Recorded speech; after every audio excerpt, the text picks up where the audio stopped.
Sameer Ghelani Saraswati group of education ना online lecture में आप सौ विद्यार्थीનું हार्दिक स्वागत છે।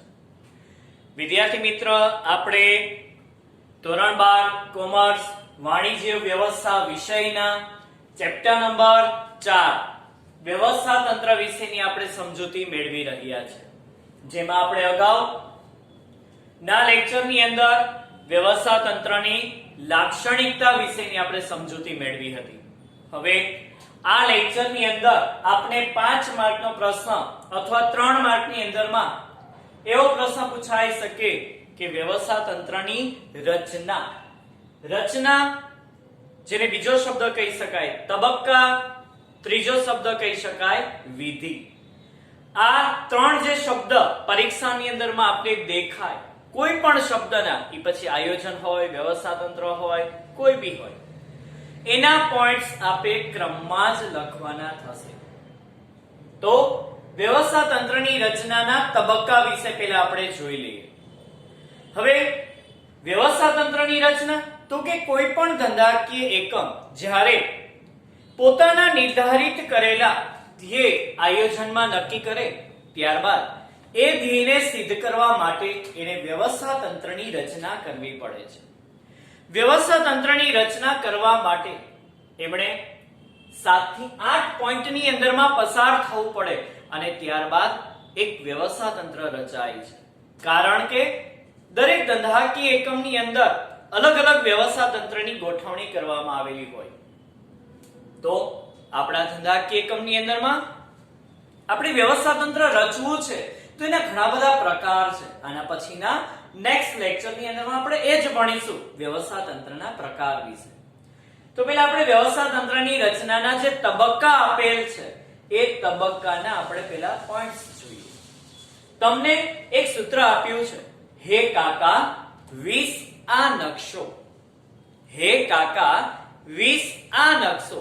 હે હેતુઓની સ્પષ્ટતા, કા કાર્યની યાદી, બીજો કા કાર્યનું વિભાગીકરણ કરો, ફોર્થ વિભાગીય હોદ્દા અને લાયકાત નક્કી કરવા, ફિફ્થ સત્તા અને ફરજોની સોંપણી કરવી, સિક્સ આંતર સંબંધોની સ્થાપના કરવી અને લાસ્ટ સેવન્થ વ્યવસ્થા તંત્રનો નકશો તૈયાર કરો। આ 7 તબક્કાઓમાંથી પસાર થશો ત્યારબાદ જ તમારું એક વ્યવસ્થા તંત્રની રચના થઈ શકશે। હવે ઇન ડિટેલની અંદરમાં આપણે આ પ્રશ્ન સમજીએ। પહેલો પોઈન્ટ તમને કહે છે હેતુઓની સ્પષ્ટતા કરો। હેતુઓની સ્પષ્ટતા, હવે તમે જ્યારે આયોજન તૈયાર કર્યું છે ત્યારે સ્વાભાવિક છે તમારા હેતુ તો તમે નક્કી કરેલા જ હોય। તો સૌપ્રથમ વ્યવસ્થા તંત્રની રચનાનો પ્રથમ તબક્કો આ આપણે એક વિકલ્પની અંદરમાં પૂછાય છે। વ્યવસ્થા તંત્રની રચનાનો પ્રથમ તબક્કો, પ્રથમ પગથિયું તો આવશે હેતુઓની સ્પષ્ટતા। કારણ કે તમને જો કીધું છે કે વ્યવસ્થા તંત્રની રચના કરતા પહેલા સૌપ્રથમ કંપનીએ એના હેતુ સ્પષ્ટ કરવા જોઈએ। સ્પષ્ટ કરવાની વાત શું કામ કરી? કારણ કે તમારી પાસે કોઈ એક હેતુ નથી, ઘણા બધા હેતુ છે કામ કરવા માટેના। તમારા નક્કી કરેલા જે ગોલ છે એને સિદ્ધ કરવા માટેના ઘણા બધા કાર્ય છે। તો પહેલા તો તમે એક હેતુ નક્કી કરો। કંપનીની અંદરમાં જ્યારે કોઈ એક જ હેતુ હોય તો કોઈ પ્રોબ્લેમ નથી, તો કોઈ સ્પષ્ટ કરવાની વાત નથી, પણ તમારી પાસે ઘણા બધા હેતુઓ હોય, એક સાથે ઘણા બધા કાર્ય કરવાના હોય, તો પહેલા હેતુ સ્પષ્ટ કરો। હવે એ હેતુની અંદરમાં તમને એ પણ કહે છે કે હેતુ કેવા હોવા જોઈએ, તો કે હેતુ તમારી પાસે એક તો મેં તમને કીધું કે એક કરતા ઘણા બધા હોય, એટલે એક તો મુખ્ય હોય અને એ સિવાયના અન્ય હોય, મેઇન ગોલ હોય, અને એ મેઇન ગોલ સિદ્ધ કરતાની સાથે સાથે આપણે ઘણા બધા અન્ય કાર્ય પણ કરતા હોય, એ આપણા અન્ય અથવા ગૌણ હેતુ કહી શકાય। કારણ કે ઘણી વખત આપણા નિર્ધારિત કરેલા ધ્યેય સિદ્ધ કરવા માટે કોઈ એક કાર્ય ન હોય, ઘણા બધા આપણે કાર્ય કરવા પડતા હોય, એની સાથે કનેક્ટેડ હોય એવા તમામ કાર્ય આપણે કરતા હોય, તો હેતુ મુખ્ય અથવા ગૌણ હોઈ શકે। તો હેતુઓના આધારે જ વ્યવસ્થા તંત્રની રચના કરવી સ્વાભાવિક છે। તમારું વ્યવસ્થા તંત્ર ત્યારે જ સફળ નીવડે, અસરકારક નીવડે કે જો તમે હેતુને આધારે વ્યવસ્થા તંત્રની રચના કરી હોય. હવે આપણા હેતુ એ કંઈક અલગ હોય અને ગોઠવણી પણ કંઈક અલગ કરેલી હોય તો આપણા હેતુ સિદ્ધ ના થાય.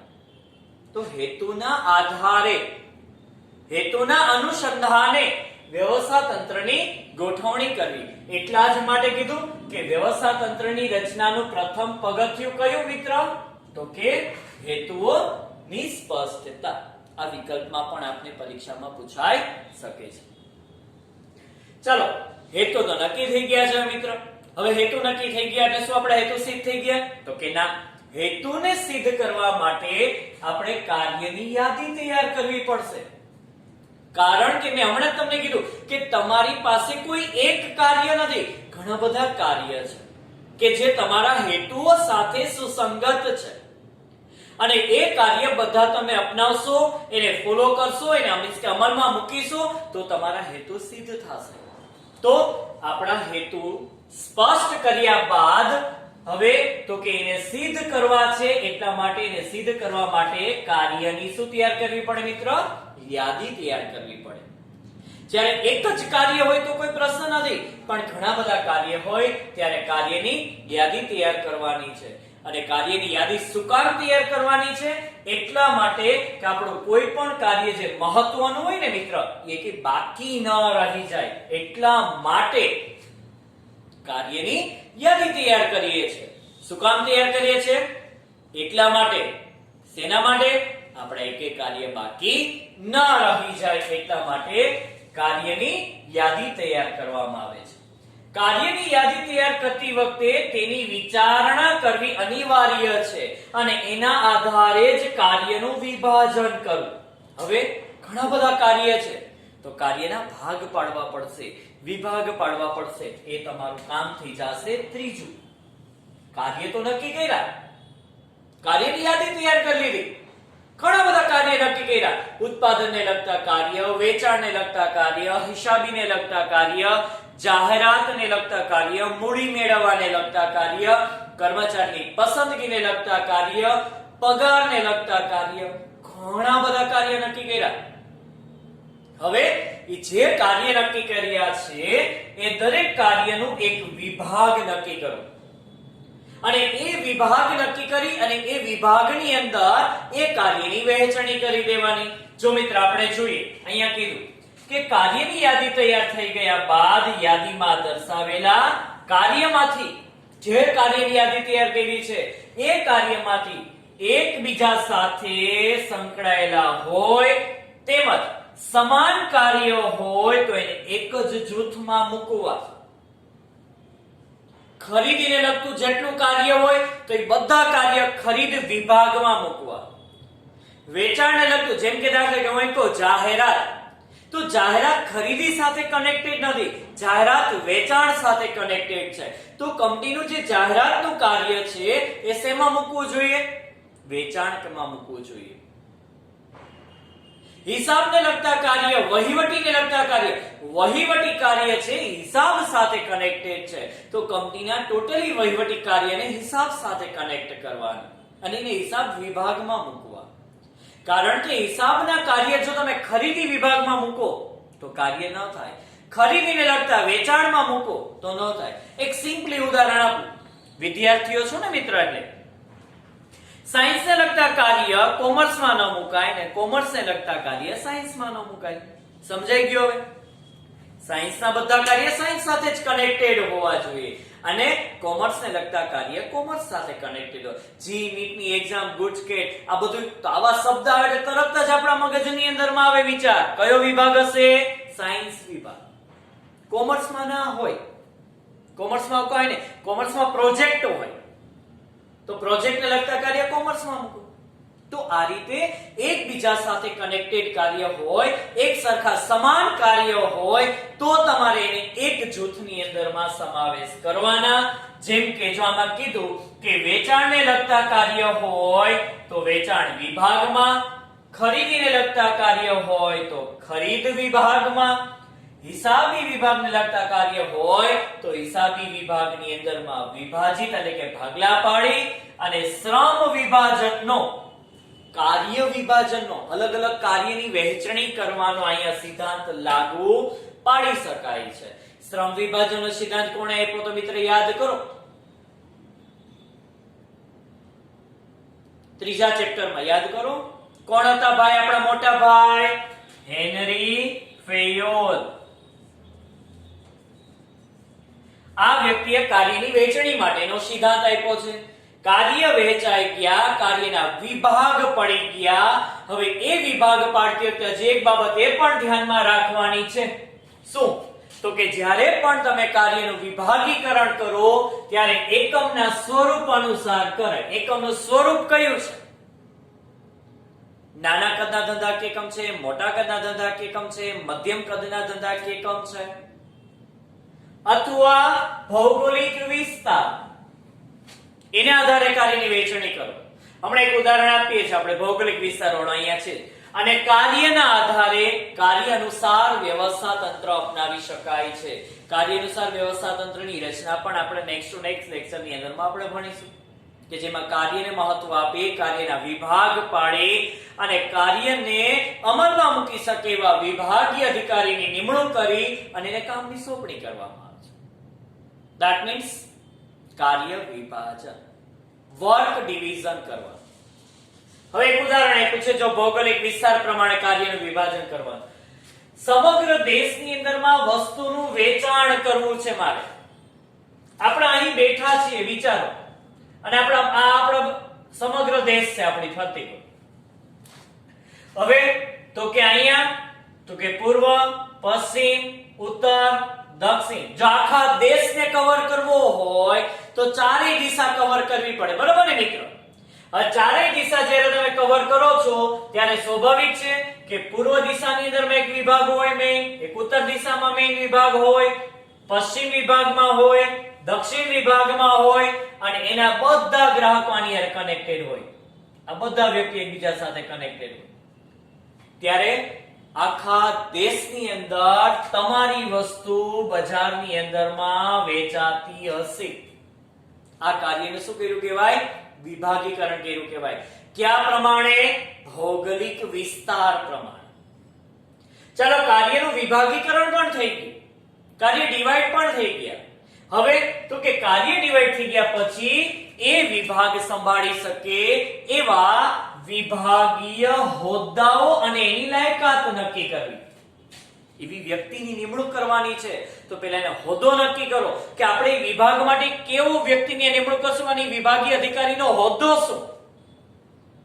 જો કાર્યનું યોગ્ય રીતે વિભાગીકરણ થઈ ગયા બાદ એ વિભાગની કાર્યની સંપૂર્ણ જવાબદારી સંભાળી શકે તેવા તમારા જેવા યોગ્ય લાયકાત, આવડત, શિક્ષણ, અનુભવ, બાહોશ કર્મચારીની જરૂર છે.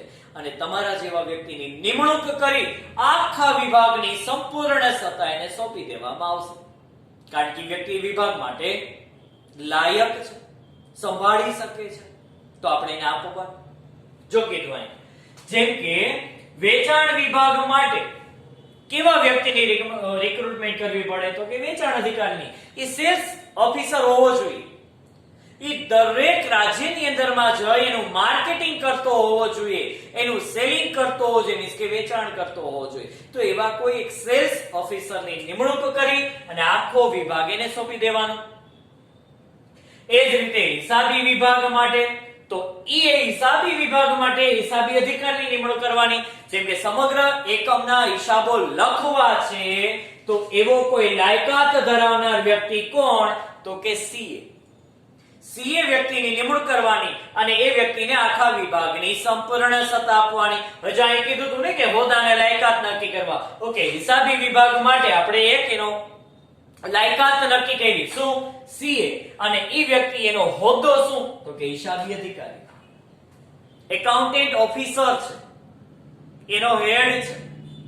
તો આ રીતે દરેક વિભાગના કાર્ય માટે દરેક વિભાગીય અધિકારીની નિમણૂક કરી અને એ વિભાગની એને સંપૂર્ણ સત્તાને જવાબદારીની સોંપણી કરવામાં આવે છે. વિભાગીય વડાના હાથ નીચે, વિભાગીય વડા એટલે એ વિભાગ જે આખો સંભાળી શકે છે એનો હેડ, એ હેડના હાથ નીચે અન્ય હોદ્દાઓ કે સ્થાન ઊભા કરવાનું કાર્ય પણ આ તબક્કે કરવામાં આવે છે. એટલે જેમ કે આમાં કીધું હિસાબી વિભાગ છે તો અહીંયા શું થયો, એનો અધિકારી કોણ થશે, હિસાબી અધિકારી. હવે આની નીચે પણ કોઈ વ્યક્તિ મૂકવા જોઈએ, કારણ કે આ બધું કામ એકલો જાતે કરી શકવાનો નથી. તો એના નીચે તો કે કોઈ એક કારકુનની નિમણૂક કરવામાં આવે, અથવા તો વહીવટી કોઈ કામગીરી કરતો હોય એવી વ્યક્તિની નિમણૂક કરવામાં આવે. એ વ્યક્તિ એનો આસિસ્ટન્ટ, આની નીચે વ્યક્તિ કામ કરે છે અને આ વ્યક્તિ કામ કરી એનો જવાબ કોને આપશે, હિસાબી અધિકારીને. એ અહીંયા જ નક્કી કરવામાં આવે છે. એટલે કે આજ જ્યારે વિભાગીય હોદ્દા અને લાયકાત નક્કી કરીએ છીએ ત્યારે એ નક્કી કરવામાં આવે છે. ત્યારબાદ સત્તા અને ફરજોની સોંપણી કરવી. જો મિત્રો વિભાગીય હોદ્દા અને લાયકાત નક્કી થઈ ગયા બાદ એ વિભાગ સંભાળી શકે એવા વ્યક્તિની આપણે નિમણૂક કરવાની છે. તો વિભાગીય હોદ્દાઓ, પેટા વિભાગીય હોદ્દાઓ અને લાયકાત નક્કી થઈ ગયા બાદ દરેક વિભાગીય અધિકારીને તેમની ફરજ અને સત્તાની સોંપણી કરવામાં આવે છે. એક ઉદાહરણ તરીકે જોઈએ મિત્ર આપણે, તો કે હિસાબી વિભાગ. આપણે શું પાડ્યો, વિભાગ પાડ્યો. હવે આ વિભાગ સંભાળી શકે એવા વ્યક્તિનો હોદ્દો શું હોઈ શકે, તો કે હિસાબી અધિકારી. આ વ્યક્તિ બનવું હોય તો લાયકાત તમારી પાસે શું હોવી જોઈએ, તો કે CA. આના નીચે પણ અમુક વ્યક્તિઓ કામ કરતા હશે, તો કે હા, કોણ કરતું હશે, તો કે કારકુન, કે જે વહીવટી કામગીરી કરતા હોય. તો આ થયો તમારો મુખ્ય વિભાગ, આ થયો તમારો પેટા વિભાગ. આ વિભાગ સંભાળી શકે માટેનો હોદ્દો અને એમની લાયકાત. આ બધું નક્કી થઈ જાય પછી એ વિભાગીય અધિકારીની નિમણૂક કરી અને એમને ફરજ અને જવાબદારીની સોંપણી કરવાની. શું કામ, જેથી કરીને સફળતાપૂર્વક પોતાના કાર્યને પાર પાડી શકે. એ માટે એને આપણે શું આપીશું, અમુક પ્રકારની સત્તા, અમુક એને પોતાના વિભાગની પાવર આપી દેશું, એ વિભાગની અમુક એને રિસ્પોન્સિબિલિટી આપી દેશું. એટલે વ્યક્તિ પોતાના કાર્ય પ્રત્યે સભાન થાય, પોતાના કાર્ય પ્રત્યેનો જવાબદાર ઠેરવી શકાય. એટલા માટે એ વ્યક્તિને પોતાના વિભાગની સંપૂર્ણ સત્તા આપવામાં આવે છે, જેથી એ વ્યક્તિને પણ ખ્યાલ આવી શકે કે કયો હોદ્દો ધરાવતી વ્યક્તિ કોને જવાબદાર છે. જો એ કારકુન ધરાવતો જે હોદ્દો છે તો સ્વાભાવિક છે હિસાબી અધિકારી તરીકેનો હેડ તો નો જ હોય, તો એને એના પોતાના હોદ્દા પ્રત્યે સભાનતા છે કે મારાથી કોઈ એક ઉપરી અધિકારી છે. કોણ, તો કે હિસાબી અધિકારી. આ વ્યક્તિ પણ એને ખબર છે કે મારા વિભાગ એટલે કે મારાથી ઉપર પણ કોઈ વ્યક્તિ છે, જનરલ મેનેજર હોઈ શકે. એ વ્યક્તિને ખબર છે કે મારાથી ઉપર કોઈ વ્યક્તિ છે, સંચાલક મંડળ હોઈ શકે. હમણાં આપણે નેક્સ્ટ લેક્ચરની અંદરમાં આવા જ આકૃતિવાળા આપણે પ્રશ્નની આપણે ચર્ચા કરીશું. તો સૌપ્રથમ એ જે તે હોદ્દા અને લાયકાત ધરાવતી વ્યક્તિની નિમણૂક કરી અને એને સત્તા અને જવાબદારીની સોંપણી કરવામાં આવે છે.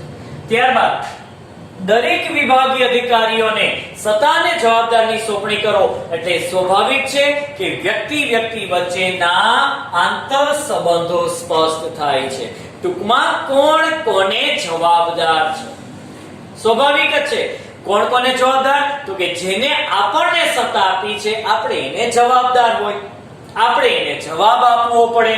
જોઈએ મિત્ર, વિવિધ વિભાગીય હોદ્દાઓ ધરાવતી વ્યક્તિઓ તેમની સત્તા અને ફરજોની સોંપણી કર્યા બાદ દરેક વ્યક્તિઓ વચ્ચે શેની સ્થાપના, તો કે આંતર સંબંધોની સ્થાપના સ્પષ્ટ થાય એ જરૂરી છે. કારણ કે જો કોણ કોને જવાબદાર છે બાબત નિશ્ચિત નહીં હોય તો કર્મચારીઓ કામ નહીં કરે. કારણ કે એને કામ શું કરવાનું છે, એને કામ કોણ સોંપશે, એને કરેલું કામનું જવાબ કોને આપવાનો છે, આ એકે બાબતો નિશ્ચિત નહીં થાય. એટલા જ માટે આપણે સત્તા અને જવાબદારી સોંપણી કરી, જેના કારણે દરેક વ્યક્તિઓ છે એ ને પોતાની સત્તાના અનુસંધાને કોણ કોને જવાબદાર છે એ નક્કી કરી શકે છે. પરિણામે અંદરોઅંદર વ્યક્તિઓ વચ્ચે સંબંધોની સ્થાપના થઈ શકે છે. વિભાગીકરણ દ્વારા વ્યવસ્થા તંત્રમાં સત્તા અને જવાબદારીનું શું થાય છે મિત્ર? વિકેન્દ્રીકરણ. કેન્દ્રીકરણ નહીં. કેન્દ્રીકરણ એટલે શું? આપણે અગાઉ જોઈ ગયા છીએ. એક જ જગ્યાએ બધી જ સત્તા આપવી. એક જ જગ્યાએ બધી સત્તા. નાના કદનો ધંધાકીય એકમ હોય તો સ્વાભાવિક છે કે એકલો વ્યક્તિ બધા જ કાર્ય જાતે કરી શકે. પણ જો એકમનું કદ મોટું હોય તો એકલો વ્યક્તિ બધા કાર્ય જાતે કરી શકવાનો નથી. એટલા માટે એને પોતાના હાથમાં જેટલા કાર્ય થઈ શકે છે એ રાખી અને બાકીના કાર્યની સોંપણી કરે છે. તો એ બાકીના કાર્યની સોંપણી કરે છે. ધેટ મીન્સ વિકેન્દ્રીકરણ. સત્તાનું વિકેન્દ્રીકરણ. જેથી બધાની અંદર કંઈક અલગ અલગ ખાસિયત હશે, આવડત હશે, લાયકાત હશે, જેનો આપણે શું લઈ શકીશું મિત્ર? લાભ લઈ શકીશું. એ હેતુથી સત્તાનું શું કરવામાં આવે છે? વિકેન્દ્રીકરણ કરવામાં આવે છે. અને સત્તા જુદી જુદી જગ્યાએ સોંપવાથી કોણ કોને જવાબદાર છે તે અગાઉથી નક્કી કરી શકાય છે. અને ઈ જ ચેનલથી પછી કામ થાય. સત્તા હંમેશા ઉપરથી નીચે જ આવશે અને કામનો જવાબ હંમેશા નીચેથી ઉપર જ જાય. જો વિકેન્દ્રીકરણ કરવામાં આવેલું હોય તો, દરેકની સ્પષ્ટ સત્તા હોય તો દરેક માર્ગ નિશ્ચિત કરેલા છે એ જ પ્રમાણે કામ થશે. ચાલો, આંતર સંબંધોની સ્થાપના થઈ ગઈ. અહીંયા ખરેખર તમારું વ્યવસ્થા તંત્ર તૈયાર થઈ ગયું છે. હવે મારે એને આકૃતિ સ્વરૂપે રજૂ કરવાનું છે. મારે એને નકશો તરીકે સ્વરૂપે રજૂ કરવાનું છે. જો મિત્રો હું એક નકશો નાનકડો તો હું દોરું છું, બરાબર? દાખલા તરીકે માની લો કે તમારી કોઈ એક સંસ્થા છે, બરાબર? તો એમાં સૌ પ્રથમ કોણ હોય? તો કે સંચાલક મંડળ હોય. એની નીચે કોણ હોય? જનરલ મેનેજર હોય. એની નીચે જુદા જુદા વિભાગીય અધિકારી અને વિભાગ હોય. શું હોય? વિભાગ હોય. દાખલા તરીકે આ ખરીદ વિભાગ છે, આ વેચાણ વિભાગ છે, આ હિસાબી વિભાગ છે. તો આ સંભાળી શકે એવા વ્યક્તિની આપણે શું કરી? નિમણૂક કરી. બરાબર? આ છે ખરીદ અધિકારી, આ છે સેલ્સ અધિકારી અને આ છે તમારો હિસાબી અધિકારી. બરાબર? આ દરેક વ્યક્તિની નિમણૂક કરી લેવી. આની નીચે એક એક કોઈ વ્યક્તિ કામ કરતું હશે, બરાબર? અહીંયા દાખલા તરીકે કામ કરતું હશે તો કે કર્મચારી કામ કરતો હશે. વેચાણ તો કે અહીંયા સેલ્સમેન કામ કરતા હશે. અહીંયા તો કે કારકુન કામ કરતા હશે. આની નીચે કામદારો કામ કરતા હશે. બરાબર? આ થયું. જો આમે બધું આજે આપણે સમજ્યા ને એ બધી વસ્તુ મેં ડ્રો કરી લીધી. એને કહેવાય વ્યવસ્થા તંત્રનો નકશો. જો કીધું છે કે વ્યવસ્થા તંત્રમાં સામેલ દરેક અધિકારીઓ અને કર્મચારીઓ પોતાના સ્થાન વિશે સ્પષ્ટ ખ્યાલ મેળવી શકે એ હેતુથી એક ચાર્ટ, એક આલેખ કે નકશો તૈયાર કરવામાં આવે છે. તો જો અહીંયા પોતાના સંચાલક મંડળને પોતાનું સ્થાન ખબર છે, જનરલ મેનેજરને પોતાનું સ્થાન ખબર છે, હિસાબી અધિકારીને પોતાનું સ્થાન ખબર છે. મારાથી ઉપર કોણ છે? તો કે જનરલ મેનેજર. જનરલ મેનેજરની ઉપર કોણ છે? તો કે સંચાલક મંડળ. આ દરેક અલગ અલગ કાર્ય નક્કી કર્યા, દરેક કાર્ય પ્રમાણે વિભાગ નક્કી કર્યા, એ વિભાગ પ્રમાણે હોદ્દો અને લાયકાત નક્કી કર્યા, એ પ્રમાણે વ્યક્તિની નિમણૂક કરી અને એને સત્તા અને જવાબદારીની સોંપણી કરી. સોંપણી કરતાની સાથે કોણ કોને જવાબદાર છે સ્પષ્ટ થતા આંતર સંબંધો સ્થપાણા. હવે આ બધું જે આપણે થિયરી ભણતા હતા એને મેં સરસ મજાનો આ રીતે ડ્રો કરી દીધું. એને કહેવાય વ્યવસ્થા તંત્રનો નકશો. આ નકશા ઉપરથી તમને ખ્યાલ આવી જશે કે કોણ કોને જવાબદાર છે, કયા વ્યક્તિનું ક્યાં સ્થાન છે એ નક્કી કરી શકાશે. અને આવો સરસ મજાનો એક નકશો તૈયાર કરી ક્યાં મૂકી દેવામાં આવે છે? નોટિસ બોર્ડ ઉપર. જેથી નોટિસ બોર્ડ ઉપરથી જ કર્મચારી પોતાનું સ્થાન વિશેની માહિતી મેળવી શકે છે. તો આ થઈ વ્યવસ્થા તંત્રની પ્રક્રિયા. આ થઈ તમારી વ્યવસ્થા તંત્રની રચના. આપણે ફરી પાછું એક વખત ખાલી મુદ્દાઓને રિકેપ કરી લઈએ. સૂત્ર શું કીધું હતું કે હે કાકા 20 આ નકશો, હેતુઓની સ્પષ્ટતા, કાર્યની યાદી, કાર્યનું વિભાગીકરણ, વિભાગીય હોદ્દાને લાયકાત નક્કી કરવી, સત્તા અને ફરજોની સોંપણી, આંતર સંબંધોની સ્થાપના અને વ્યવસ્થા તંત્રનો નકશો તૈયાર કરવો. તો મિત્ર, આ થયો તમારો 3 માર્કનો પ્રશ્ન, જેને ડિટેલની અંદરમાં તમારે જે મેં તમને સમજાવેલ છે એટલા મુદ્દા આપણે પરીક્ષાની અંદરમાં લખવાના રહેશે. આભાર.